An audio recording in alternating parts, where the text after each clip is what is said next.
ముఖ్యమంత్రి చంద్రబాబు నాయుడు గారి దగ్గర నుండి వాళ్ళ ప్రభుత్వంలో ముఖ్యులు, వాళ్ళ మీడియా, ఓ పేరెన్నిక కన్నా అంతరిక్ష పనికిమాలినోళ్ళు, ఆ టీవీ ఛానల్లో డిబేట్లలో కూర్చున్నోళ్ళు వీళ్ళు. వాళ్ళ ముందు ఇప్పుడు తిరుమల లడ్డు అనే పదం వాడినాము అంటే వాళ్ళకి అసలు చాలా చిరాకు వస్తుంది. అసలు తట్టుకోలేకపోతున్నారు. దేవుడితో రాజకీయం ఏది అయ్యేదేదో అయింది, పోయేదేదో పోయింది. ఇంకెందుకు దాని గురించి? ఇంక మనం తప్పు చేసిన వాళ్ళని దేవుడు శిక్షిస్తాడు. చట్టాలు తన పని తాను చేయని, కోర్టులలో విచారణ చేస్తున్నాం, మన దాని జోలికి పోకూడదు, రాజకీయాలు చేయకూడదు అని చెప్పి నీతి వ్యాఖ్యలు.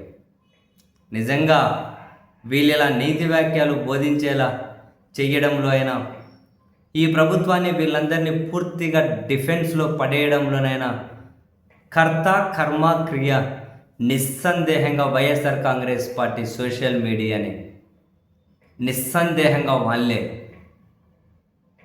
సో దాదాపు నాకు తెలిసి ప్రముఖులందరికీ తెలుసు, తిరుమల లడ్డూలో గీ అనేది అప్ టు ద మార్క్ లేదు. అది ఎప్పటి నుంచో ఏమంటారు, కాసింత ఈ తిరుమలలో ఉన్న ఉద్యోగులు, ఆ కంపెనీలో ఉన్న ఉద్యోగుల మధ్య మాత్రమే అండర్స్టాండింగ్తో వెళ్ళిపోతుంది అని. కానీ ఆ ఒక్క లైన్ పట్టుకొని, అదేమే 1924 కాదు, 24 నుంచి ఇప్పటి వరకు 14 నుంచి 19 అంతకు ముందుగానే అదే వ్యవహారాలు ఉన్నాయి. అప్ టు ద మార్క్ లేదు అండ్ ఆ రేటుకి up to the mark provide చేయలేరు అన్నది అందరికీ, ముఖ్యులందరికీ ముందే సమాచారం ఉన్నట్లుంది. సో ఈ లైన్ను పట్టుకొని జగన్మోహన్ రెడ్డి గారిని రాజకీయంగా ఇబ్బంది పెట్టేయచ్చు, ఆయన మతం కూడా మనకు ఉపయోగపడుతుంది అని చెప్పి మతాన్ని, దేవుడిని, ప్రసాదాన్ని తీసుకొని వచ్చేసి జగన్మోహన్ రెడ్డి గారికి, వైసీపీకి ముడిపెట్టేసి ఏదో ఇంకా బ్రహ్మాండమైన సెన్సేషనలిజానికి పాల్పడాలి అని ఏకంగా నోటికి ఉచ్చరించలేనన్ని జంతువుల పేర్లు చెప్పి వాటి కొవ్వు కలిసింది అని చెప్పి దారుణాతి దారుణంగా వీళ్ళు దుష్ప్రచారం మొదలుపెట్టిన తర్వాత వీళ్ళు దీన్ని పతాక స్థాయిలో తీసుకెళ్తున్న తర్వాత వైఎస్ఆర్ కాంగ్రెస్ పార్టీకి సంబంధించినటువంటి సోషల్ మీడియా ఏదైతే ఉందో వాళ్ళ ఆధారాలతో సహా వన్ బై వన్ ఆ చిక్కుముడులు విప్పుకుంటూ కొన్ని గూడు పుటాన్నిలు బయట పెడుతూ చివరికి కూటమిని డిఫెన్స్లో పడేసి చంద్రబాబు నాయుడు గారి కుటుంబ ఆస్తి అయినటువంటి హెరిటేజ్ను కూడా డిఫెన్స్లో పడేసే విధంగా వాళ్ళు కొన్ని నిజాలను, కొన్ని ఆధారాలను, కొన్ని విషయాలను బయటకు తీశారు. సో ఈ విషయంలో వైఎస్ఆర్ కాంగ్రెస్ పార్టీ డెఫినెట్లీ అద్భుతంగా పనిచేసినట్లే వాళ్ళ సోషల్ మీడియా మాత్రం. ఏమంటారు, మహారాష్ట్రలో ఉన్న ఇన్పూర్ డైరీ దానికి హెరిటేజ్కు ఉన్న లింకులు బయటపెట్టిన, బోలేబాబా డైరీతో ఉన్న అసోసియేషన్ బయటపెట్టిన, 2018లోనే బోలేబాబా డైరీని ఏ విధంగా చంద్రబాబు నాయుడు గారు తీసుకొచ్చారు అనే విషయాన్ని బయటపెట్టిన, లక్షల టన్నుల లడ్డులకు తయారీకి అవసరమైన గిని ఈ హిందూపూర్ డైరీకి చంద్రబాబు నాయుడు గారు 15-16లోనే కట్టబెట్టారు, దాని ద్వారా హెరిటేజ్కి ఆర్థిక ప్రయోజనాలు కల్పించారు అనే విషయాలు బయటకు పెట్టిన, వన్ బై వన్ తీగ లాగితే డొంక కదిలినట్లు ఆ డొంక అంతా మొత్తం చంద్రబాబు నాయుడు గారు చుట్టే కదిలి చివరికి వాళ్ళని డిఫెన్స్లో పడేసి చంద్రబాబు నాయుడు గారు కూడా తిరుమల లడ్డు కల్తీకి, హెరిటేజ్కి ఏం సంబంధం అని చెప్పి, నేను తిరుమల వెంకటేశ్వర స్వామితో నేను రాజకీయాలు చెయ్యను అని చెప్పి, ఎవరైతే జంతువుల కొవ్వు కలిసిందన్నారో, ఎవరైతే అడ్డదిడ్డమైన జంతువుల పేర్లు చెప్పి వాటి కొవ్వు కలిసిందని చెప్పారో వాళ్ళే అసలు మేము దేవుడితో రాజకీయాలు చేయము అని హ్యాండ్స్ అప్ అని అంతవరకు పరిస్థితిని తీసుకొని వచ్చారు అంటే ఖచ్చితంగా YSR Congress party social media పనితీరే. వాళ్ళు ప్రతిదీ కూడా వన్ బై వన్ ఆధారాలు బయట పెడుతూ వచ్చారు. ట్యాంకర్లు ఎప్పుడు వచ్చాయి, ఎప్పుడు వెనక్కి వెళ్ళాయి, ఎవరి హాయంలో వచ్చాయి, ఎవరి హాయంలో టెస్ట్ చేశారు, అప్ టు ద మార్క్ లేని మళ్ళీ ఎట్లా తెచ్చారు, ఏ డైరీలకు కాంట్రాక్ట్ ఇచ్చారు, అసలు ఎందుకు డైరీ ఏంటి, మహారాష్ట్రలో ఉన్న దానికి హెరిటేజ్కి లింక్స్ ఏంటి, బోలేబాబాకి లింక్స్ ఏంటి, అది ఏ విధంగా పేరు మార్చుకుంది, అన్ని వివరాలు బయట పెట్టేసి అంతకుముందు ఏ రేటుకి ఇచ్చారు, జగన్ హయాంలో ఏ రేటుకి ఇచ్చారు, ఇప్పుడు 24 తర్వాత ఏం జరుగుతుంది, ఇన్ని వివరాలన్నీ కనుక one by one బయటపెట్టి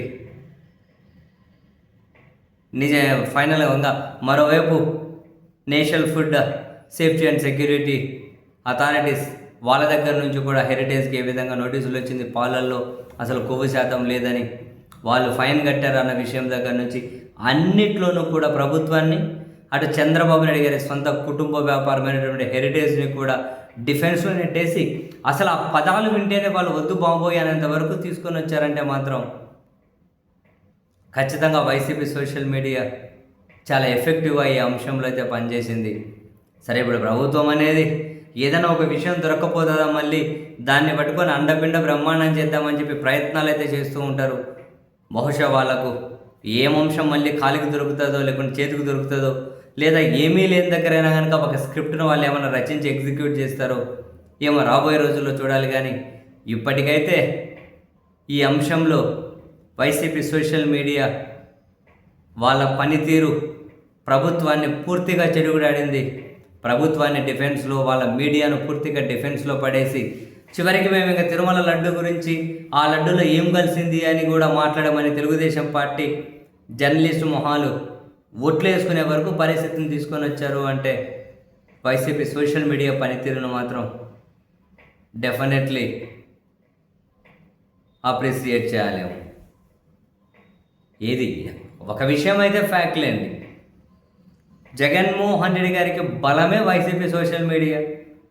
and YCP ప్రత్యర్థులందరూ కూడా అంగీకరించేది దేశంలో ఏ ప్రాంతీయ పార్టీలకు లేనంత బలం సోషల్ మీడియా బలం వైసీపీకి సొంతం. 2024లో అధికారానికి దూరమైన తర్వాత కూడా వైసీపీ ఎక్కడ స్టెప్ డౌన్ అయ్యే పరిస్థితి రాలేదు. అంటే వైసీపీ ఎక్కడే కూడా నిర్వీర్యమయ్యే పరిస్థితి, ఎక్కడే కూడా ఒక ఏమంటారు బలహీనమయ్యే పరిస్థితుల్లోకి రాలేదు. అంటే ఆ క్యాడర్ చెక్కు చెదరకుండా ఉంది అని అంటే కొందరు కీలక నేతలు వెళ్ళిపోయినా కూడా వైసీపీకి ఎక్కడే కూడా హైప్ తగ్గకుండా, వాళ్ళ బలం ఎక్కడా తగ్గకుండా నిలబెట్టుకోగలిగారు. అంటే నిస్సందేహంగా వైఎస్ఆర్ కాంగ్రెస్ పార్టీ యొక్క సోషల్ మీడియా పనితనమే, వైసీపీ సోషల్ మీడియా పనితనమే.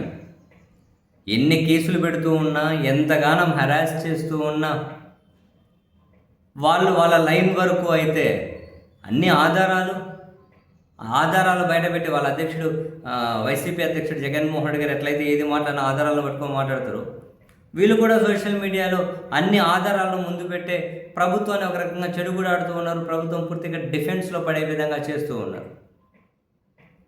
ఇప్పుడు తిరుమల లడ్డు అంశానికి సంబంధించి అయితే వైసీపీ సోషల్ మీడియా బయటకు తీసుకొచ్చినటువంటి విషయాలు, వాళ్ళు లేవనెత్తుతున్నటువంటి అంశాలు, చంద్రబాబు నాయుడు గారికి వాళ్ళ ప్రభుత్వానికి కొన్ని డైరీలతో ఉన్న సన్నిహిత సంబంధాలు, వాళ్ళకు ఆర్థిక ప్రయోజనాలు కల్పించడం ద్వారా ఇండైరెక్ట్గా అవి మరొకరి దగ్గరికి వెళ్ళి ఆర్థిక ప్రయోజనాలు నిలిచే విధంగా ఎట్లా ఎగ్జిక్యూట్ చేస్తూ వచ్చారు చంద్రబాబు గారు వాళ్ళ ప్రభుత్వం అని చాలా విషయాలను అయితే ప్రజల ముందుకు తెచ్చారు.